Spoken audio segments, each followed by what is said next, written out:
and welcome to haQ attaQ. My name is Jakob. I'm your host and you're watching a haQ attaQ episode. Now this is Discord 4 by Audio Damage. It's a stereo pitch shifter, but it's so much more than that. Apart from housing 3 different types of pitch shifting algorithms, the unit also packs a delay, a filter, and a reverb. Now all of these can be modulated with 2 LFOs, and we can find the control for them if we press here and slide up a hidden menu.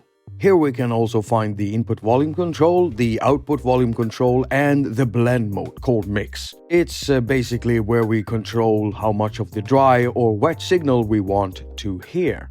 Now all of the knobs can be resetted by double tapping them, and this works the same for all knobs except from these 2 here. When double tapping here, we actually get to put in our own numbers, but here's a big problem with using audio unit extensions inside Cubases. We're actually covering up the place where we need to type, so we can't see what we're typing. This is kind of a hit and miss. Let's see here.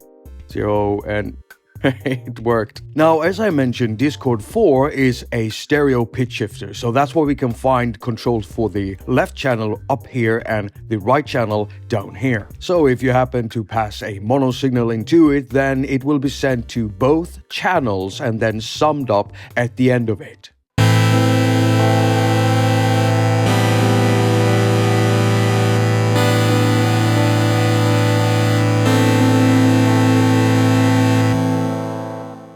Okay, so really quick, the audio comes in through the pitch shifters, then runs through the delay, then the filters, and finally the reverb. But before it actually gets ported out, the reverberated signal is then being routed back into the shifters. And it does stuff to the sound. I don't actually know how it works. I just like to sound like I know stuff. It really doesn't matter. Discord 4 has already found a place inside my studio. I'm using it as a chorus because this is simply one of the best tools I've ever had on iOS for chorus-like effects. Normally I get all technical within my videos, but I'm not going to do that this time. Nope, I'm not going to explain what buffers are or anything like that, nor am I going to do any really crazy pitch shifting. Nope, we're going to have a listen to what the affected signal actually sounds like.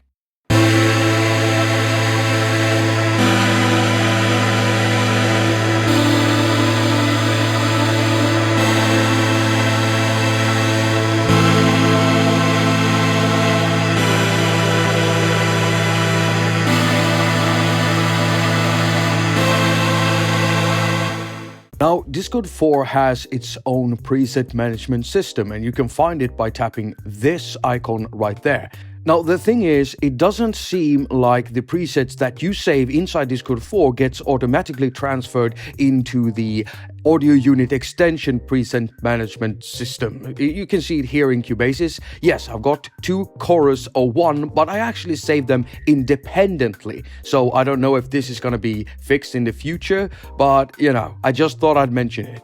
Another thing worth mentioning before we move on is the lack of 2 features found on the desktop versions of Discord 4. One called Link that will link the right and left channels. This means that any change you make in one channel will transfer over to the other channel. And then we have the missing MIDI button.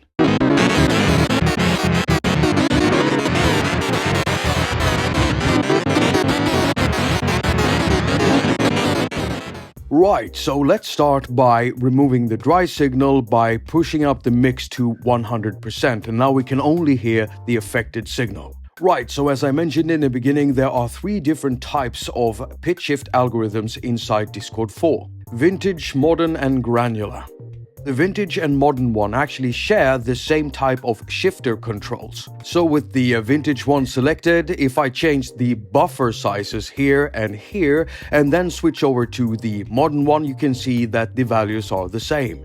Now the granular pitch shifting algorithm is different. It's got its own set of controls. Now we're gonna start by A-ing the vintage and modern ones because they're more similar to one another.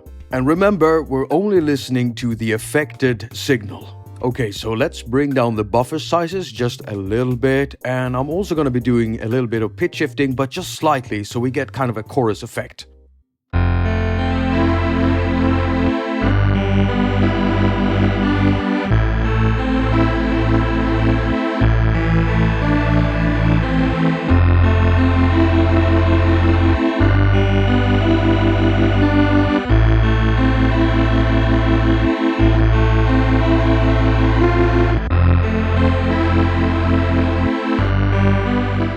Now, for the untrained eye, it can be very hard to distinguish the different sounds. It can be very, very hard to distinguish between the different sounds if you use your eyes to listen with, Jakob. Now, for the untrained ear, it can be very hard to distinguish between the vintage and modern algorithms, especially at these low settings that we're using. But to me, the vintage one sounds the best because it's so well suited for chorus-like effects. So let's switch over to the granular one, because this one sounds completely different from the other two. Now, I'm gonna be playing this and I'll be tweaking it as I play it, so you can hear what the different dials do.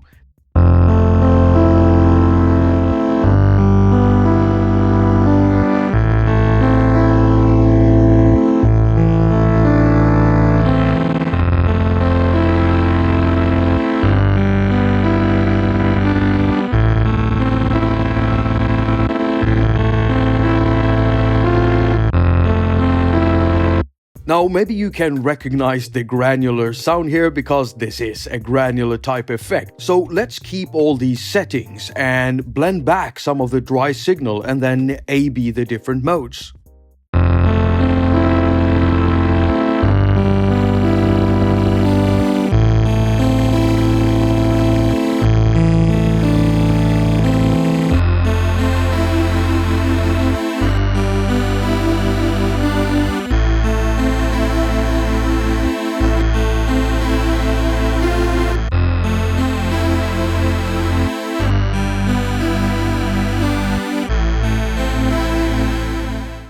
Now, I don't know about you, but personally, as soon as I switch over to the vintage algorithm and that warm chorus comes back in full effect, I get goosebumps. Now, so far, we're only using pitch shifting algorithms, but we also have a delay, filter, and reverb. So let's start introducing some of that stuff.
As you can see, we've got a wide range of tools to create a wide range of effects for our sounds. And right now I'm just running a synth through it. Imagine running a voice or drums or anything else through it and just mixing around all these effect modules together with the different algorithms. You know, this gets even better when we realize that we still have two LFOs we haven't used yet. So that's what we're gonna do next.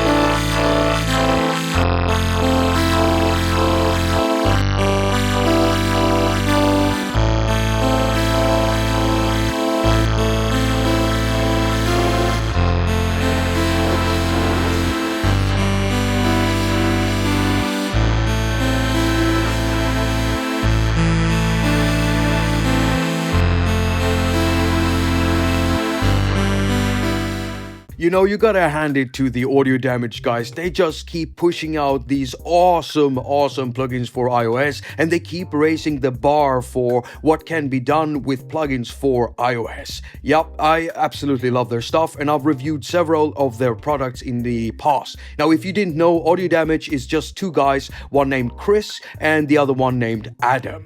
So yeah, give it up to these two guys.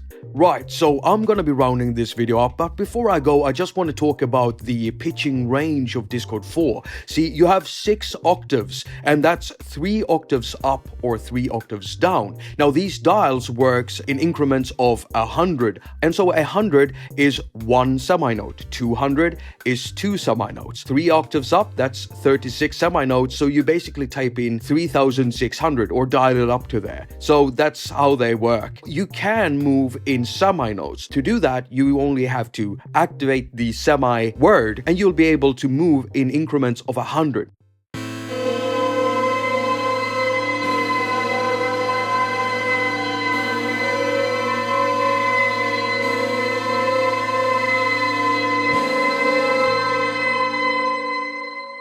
Now, I highly recommend Discord 4, and personally, this has already become a tool that I will be putting in my toolbox together with EOS 2, one of the greatest reverbs ever made for iOS, also made by Audio Damage. Now, I've made several videos featuring their products in the past, including the synthesizer I've been using for this entire episode. It's called Phosphor 2, it's an additive synth, and if you haven't seen it, or if you haven't seen my video, or don't know about the app itself, the synthesizer, then go check out my video. You'll be able to find a link down in the description and also at the end of this episode. Now, if you feel helped by this video, if you found any value in it, then why not help in securing the future for this channel by joining up on Patreon, like many of my awesome patrons already have.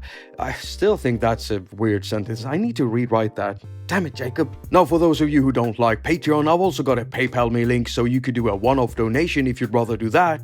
And if you don't want to do either Patreon or PayPal, then you can always share my videos, press the thumbs up, because that always helps with the ratings around here. And if you subscribe, then why not pressing that little bell thing, because that way you'll always get notified whenever I upload a new video. As usual, I wish you a very productive week. Now go finger all of your stuff and have a lot of fun doing it.